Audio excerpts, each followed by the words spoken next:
Hi, I'm Lisa Valentine, Managing Editor of FSO Knowledge Exchange, and I'm here with Peter Keaveney, who is the head of U.S. Investment Management Solutions for BNY Mellon. Thanks for joining us today, Peter.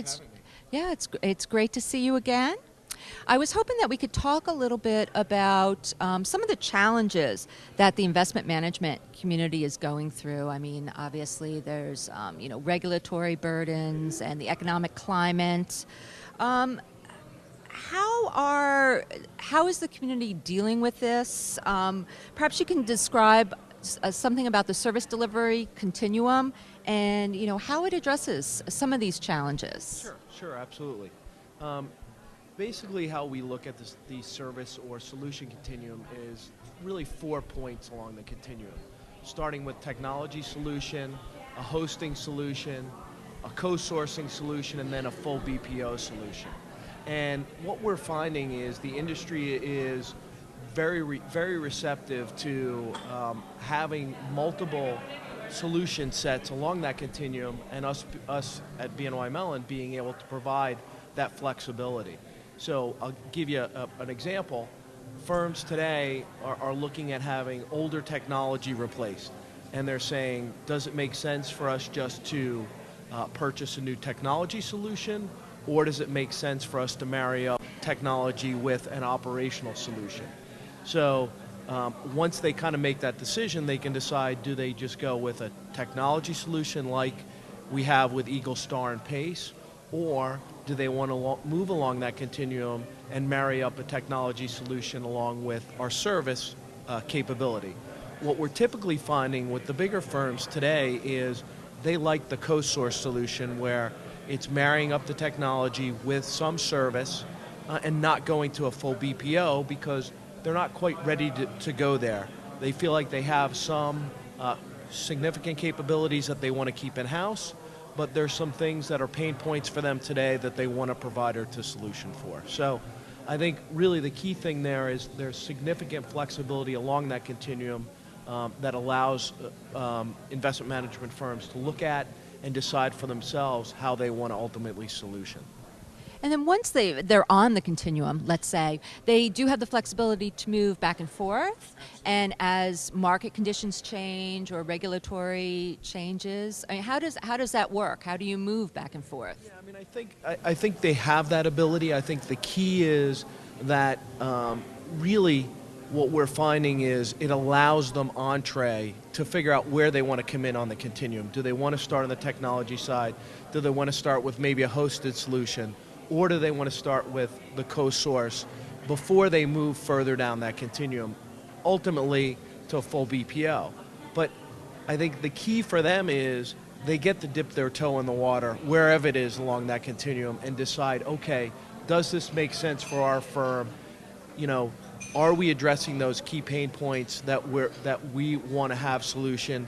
And if we're not, well, then they can pull out or they can pull back on the continuum. So I think the key, again, is flexibility, allowing them to kind of decide for themselves where they enter, how they then solution along that continuum, and ultimately, do they want to be a firm that has a full BPO solution that they're driving towards, or are they fine with just a hosting or a co-source solution?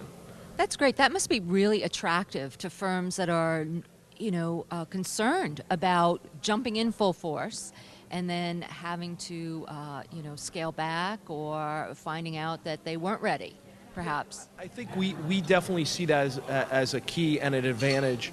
I think mostly because I think firms are still trying to decide for themselves how hard, how significant are the regulations going to be on them. We just had a conversation about risk management. That becomes a big topic every day. Are they going to solution that for themselves? Are they going to use a service provider to help them with those types of things? So I think it really opens the door, so to speak, to allow them a lot of flexibility to decide where they solution, who they use to solution with, and then ultimately, if it's not working out for them, how they pull it back in-house. So absolutely, it gives a significant benefit to the firm as well as to a provider like ourselves. That's great. Hey, Peter, thanks again for joining us here today. you've been to several FSO events. Why do you find that events such as these are, so important for you, for the industry? Well, I think we at BNY Mellon see significant benefit. Number one, because it's a place where we get to meet with a lot of potential clients. We get to hear what's going on in the industry, get to hear what people's thoughts and concerns are, so that we can continue to evolve our solution set to meet those needs. So, unfortunately, in this space, there's not a lot of opportunities for those types of discussions. So, being able to come to this on a yearly or semi-annual basis is great for us, and we take full advantage of it. Yeah, we've heard that it's the convergence of the business and bringing the business and the technology people together that is valuable. Would you concur with that? Absolutely, absolutely. I think what ends up happening in a lot of cases is it becomes very siloed, and not having that interaction between the two key constituents within an organization is very important. And if you don't have that, you're not really hearing the full spectrum of concerns and issues and how to address those. So significant value, I think. All right. Great. Thank you so much for your time, Peter. We appreciate it.